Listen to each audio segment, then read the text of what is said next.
Welcome, everybody, to VMware Storage Queue Tuning. My name is David Klee. Please do not forget to take your survey. This really matters a lot to both the VMworld Conference and for us, the speakers. We really do appreciate it if you can do this. A little about me. My name is David Klee. I'm the founder of Sequilibrium Education and Heraflux Technologies. You can find me at my contact information there, and I'm also on Twitter at KleeGeek.com. Because I'm kind of a geek. I'm lucky enough to be a Microsoft Data Platform MVP and a VMware vExpert. Means I have a lot of fun playing with some pretty big toys. Okay, how many of you have come into the office on a Monday morning and the quintessential angry curmudgeon DBA is there at your desk going, the storage is slow again, you've got to fix this? Unfortunately, it's a really common challenge. And you go look at the storage device, you look at everything, and they're saying that they've got incredibly high storage read latency, and you go look at the SAN, and everything is perfectly fine, nothing's wrong, no problem. It's a quintessential shouting match, but what happens here is that it's not us versus them, it's not they're wrong, you're right. It's that their layer of telemetry is accurate from its point of view. Guess what? Between these two devices, you're going to have at least 7 different points of storage contention. These are really common challenges with anything that's I/O intensive, in this case, a Microsoft SQL Server. I'm going to give you a rapid fire how-to of how to actually go tune these storage queues so you can make the most out of your all-flash investment. What storage queues, you might ask? Well, there are a number of honestly really silly defaults in both the physical hardware layer and the VMware ESXi queues that are defaulted for, quite frankly, terrible storage. We don't want to overwhelm it. We can't do that for the slow stuff, but it's kind of like putting square tires on an Italian supercar. It doesn't exactly go fast. It may look pretty, but not too fast. If you've got all flash or NVMe or even flash hybrid storage, you can tune a lot of these queues to make your lives better. Start with the physical hardware. In this case, the HPAs or the FCOE adapters have some hard-coded default queue depths. The VMware VM kernel adapters as well, so the hardware equivalent drivers for the things that are going to change, the iSCSI initiator queue depth, and then the VMware data stores with the VMFS layer. I'll talk through all those. No matter what you do, tune directionally. If you start tuning at the top, it's kind of like connecting a fire hose to a straw. Start at the bottom, work your way up. If you do this properly, life is good. So we're going to start tuning at the SAN layer, the physical machine, the interconnects, the VM kernel layer, and then all the way into the virtual machine itself. So we're going to start at the very bottom. This is going to be the adapter, the physical adapter in the environment. Check your HPA adapter queue depths if you're fiber connected. Things like QLogic, Emulex, Brocade, these usually have a default queue depth of just 32 concurrent I/O operations. For good storage, that's not fast enough. Test 64 all the way up to 256 or maybe even higher, depending on the speed of your storage subsystem. Specifically, if you're on the Cisco UCS adapter platform, take a look at the VIC queue depths. You can go find these under the VMware or Windows or Linux fiber channel adapter policy, whatever you're using.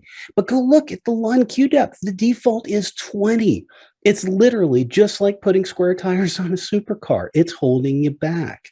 Check this adapter, go verify it. It's usually a poor default. Test 64 to 256, depending on the speed of your storage. Literally, the faster is better. Life gets better here. If you make changes to either of these two adapters, go adjust the settings inside VMware to match. You can actually go do this. There's a VMware KB article 1267 listed on the screen here. Please go verify this, because if you change the adapter, you got to go change a driver here to go match it, or else it's not really going to use it. Now, if your iSCSI adapter, software iSCSI driven, well, your default queue depth is 128. That's better. But if you've got good storage, you can still go get there. You can still max this thing out. So test up to 256. Same thing. There's a really long VMware KB article here that I shortened on Bitly. Go check this out. You can bump this up, and it's a really easy operation to go test, validate, roll back if you need to. Now, the round robin behavior is really interesting. VMware's default is to round robin and multipath only after 1,000 concurrent IOPS. Well, Again, this storage can do better. Change the value, change your round robin IOPS to 1 per data store per host. You're going to find that you can get better concurrency, better throughput, better everything as a matter of doing this. You aggressively multipath. VMware KB article is on the screen here that tells you how to do this. Check with your vendor to see if you need it or if it's actually supported. If you're running something like EMC PowerPath VE, it's already doing it for you. Things like Pure Storage, they actually go change this for you as part of their setup scripts. So go verify and validate that you actually need this. Now, here's an interesting one that not many people know about. It's a setting called disk.sched.num.rec outstanding, or DSNRO for short. So I joke that VMware is the center of their own universe because they call a virtual machine and all of its connected virtual disks a world.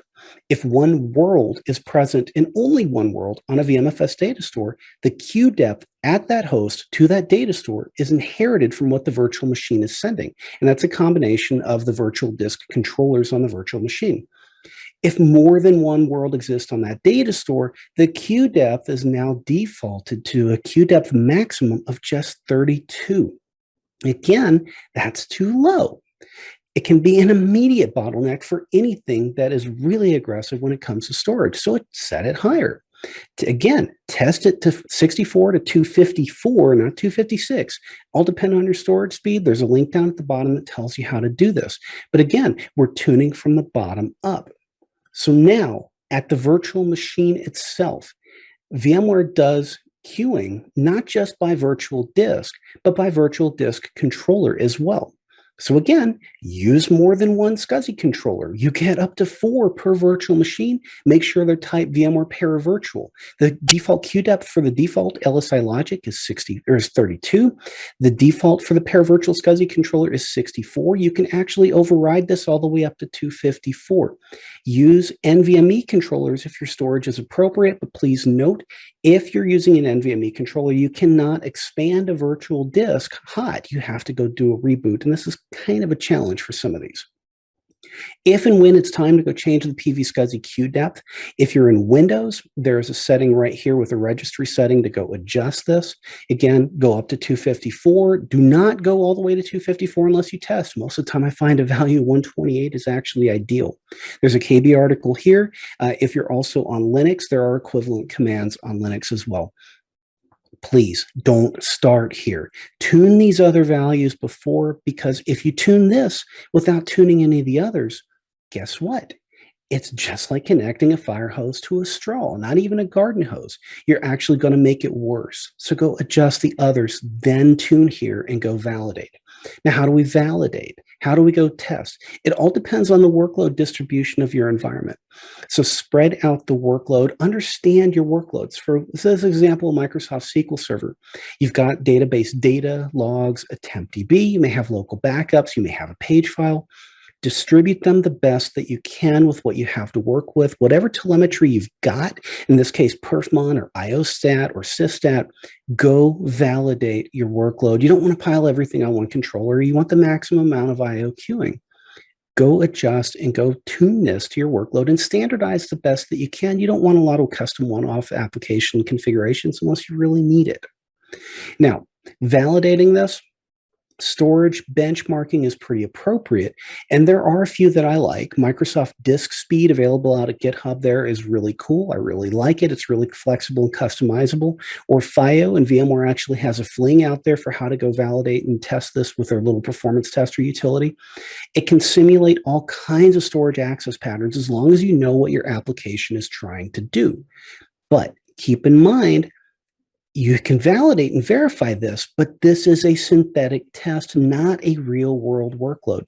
You have to go make sure that you're simulating this with patterns that are corresponding to your application workload. So for SQL Server, 8K, 64K, 256K, 1 meg, 60K block writes, all of these things can happen at the same time within a database engine. Go validate, but you got to make sure you go test this appropriately. Otherwise, it's not really applicable. But this is a great way. Go tune any of these storage queue settings and go verify and validate side by side. Literally make a change, test. Make another change, test. You will find an amazing difference if you go tune these things.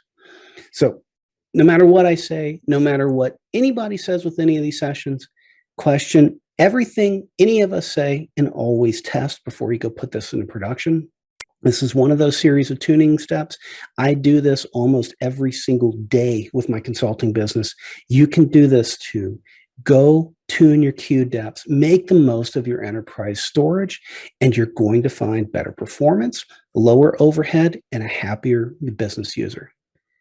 Thank you very, very much for listening. If you have any questions, you can find me out at this conference. You can find me at Twitter at @KleeGeek or on LinkedIn at David A. Klee. Thank you very much.